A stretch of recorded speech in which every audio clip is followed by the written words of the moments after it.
let's say for the sake of this next conversation, the Browns do stay at number 6. The NFL Combine is going on. We saw some people work out yesterday, linebackers, defensive ends, the quarterbacks and receivers working out today, offensive linemen on Saturday. A player like Sonny Styles from the great Ohio State University put up an absolutely ridiculous workout yesterday. One of the best RAS scores ever seen. A perfect 10 out of 10. Nobody even knows what an RAS score is, Mike. What are you talking about? It is your overall relative athletic scorable, Yes. which is something that teams use to look at the general profile of a player. Yeah. He tested through the roof. He essentially solidified himself as a top 12 at worst kind of first-round pick. G, do you think there's anything that could happen in the Combine this weekend? Whether it be a workout like Sonny Styles, another player has an incredible workout that could change the Browns' plans at number 6, mainly into maybe taking a defensive player with their first selection? No. I think Andrew Berry spoke and he talked about the way they value it. The most important thing is the medical. The medical is going to tell you and dig in the weeds and see if there's anything that would prohibit you from taking a player at a certain spot. The work has already been done in the fall. The work has already been done as far as the tape goes. And now this process is just digging into the medical and the people that have been around him, his coaches, his people, high school, trying to figure out what the character of the player is and what his mental makeup is. And basically in 30 minutes, it didn't get an opportunity to put him on a whiteboard. You're not going to learn too much. Sonny Styles was a good football player. Arvell Reese was a very good football player. You could watch those guys and say, wow, these dudes are fast. Ohio State has a good defense, right?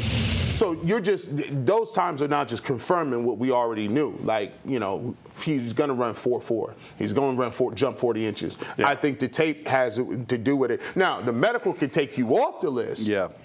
But it won't bring you to a point where somebody overdrafts you. Guys, only poorly run teams and bad GMs make decisions based on a workout. Now, medical, yes. Something in the interview process, yes. Yeah. If you're moving a guy up or down your board based on a workout, to me, you don't know what you're doing. Now, the Browns usually don't know what they're doing, so I think it's entirely possible that they could screw it up. But hopefully, if they're doing things properly, like if you didn't think Sonny Styles was a great player, well, you're going to take him now because he's great. You didn't realize he was a great athlete already? Yeah, it was very evident. I mean, come on.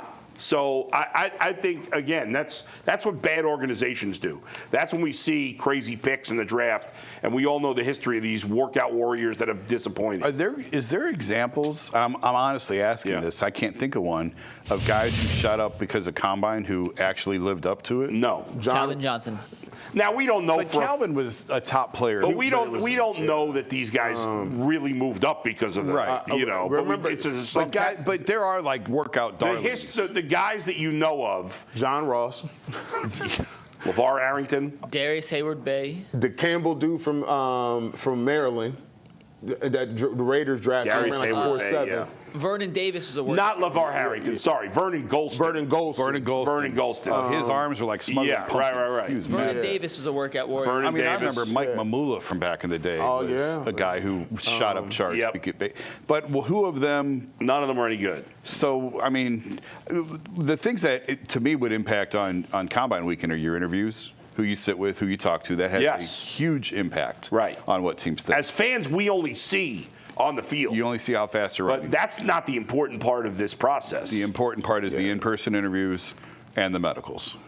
And to their credit, the fact that they picked Carson Schlesinger, I don't know how y'all did that. Like, this dude wasn't even on nobody's radar. And they looked at his tape and said, oh, we feel like this guy could be good. There's a lot of people like that may not run fast, may not jump as high, but they're going to go in the league and they're going to be a hit because somebody said, hey, he's a good football player. Case in point, Harold Fanning Jr.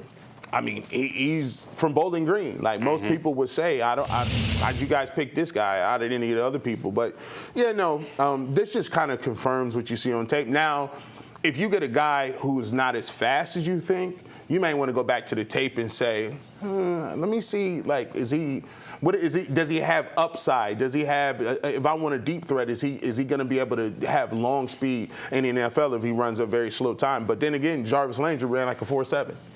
and turned out to be just fine. Yep.